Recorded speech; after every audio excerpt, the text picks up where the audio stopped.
नुआ सरकार आसिला परे एवं गत 100 दिन धरिकी सरकार चलिला परे साधारण बजेट एवं विभिन्न सरकारी क्षेत्र गुरुत्वपूर्ण काम थिबा कारणरू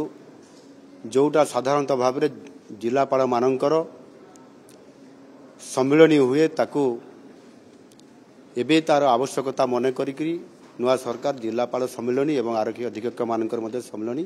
2 दिन धरिकी ओडिशा रे आज आमर आरंभ होईछि। निश्चित भाव में नुआ सरकार आभिमुख्य एवं सरकार जो नुआ योजना गुड़िक कार्यकारी करेबे मिनिमम गवर्नमेंट एवं मैक्सिमम गवर्नेंस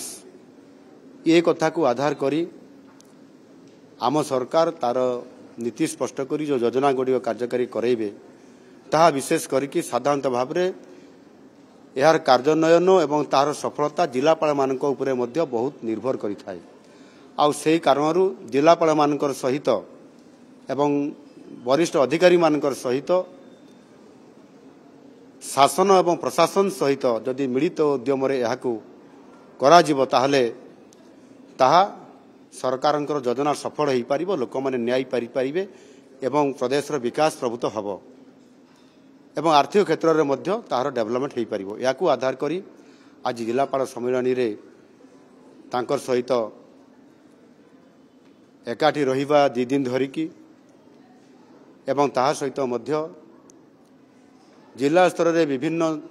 समस्या गुड़िक सामना को आनिबा नूतन भाव में एक जिला स्तर में मध्य विभिन्न योजना करा जाई पारे ताहु कार्यक्रम करिया पई प्रस्ताव देबा पई एवं मिलित प्रयास रे काम करिया पई तांको आज आम सरकार प्रयास आरंभ करिसंती एवं मु निश्चित भाव में आशावादी अछि आम सरकारी अधिकारी माने दक्ष अधिकारी हिसाब रे काम करूछंती। किंतु नुआ सरकार जो आमर दिशा अच्छी नुआ सरकार जो आमर आभिमुख्य अच्छी नुआ सरकार जो योजना गुड़िक अच्छी ता किभली भाव में तल स्तर में इम्प्लीमेंटेशन हो पारिबो। विशेष करिकी जो माने आदिवासी अछंती, जो माने दलित अछंती, जो माने पछुआ वर्गर अछंती, जो माने समाजर अंतर्देय चरण अछंती समान को चिन्हट करिकी समानकर विभिन्न प्रकार समस्या को समाधान करिवार प्रयास जारी रखिबार बड़ आभिमुख्य जोटा जिलापाल मानकर द्वारा संभव हो पारिबो ताकू कार्यकारी करया पई आज ये सम्मेलन महत्व उद्देश्य आम सरकार तांको पाखरे रखिछंती। मु आशा करी निश्चित भाव में आमर ये जिलापाल जो सम्मेलन अच्छी ताहा सफल हबो।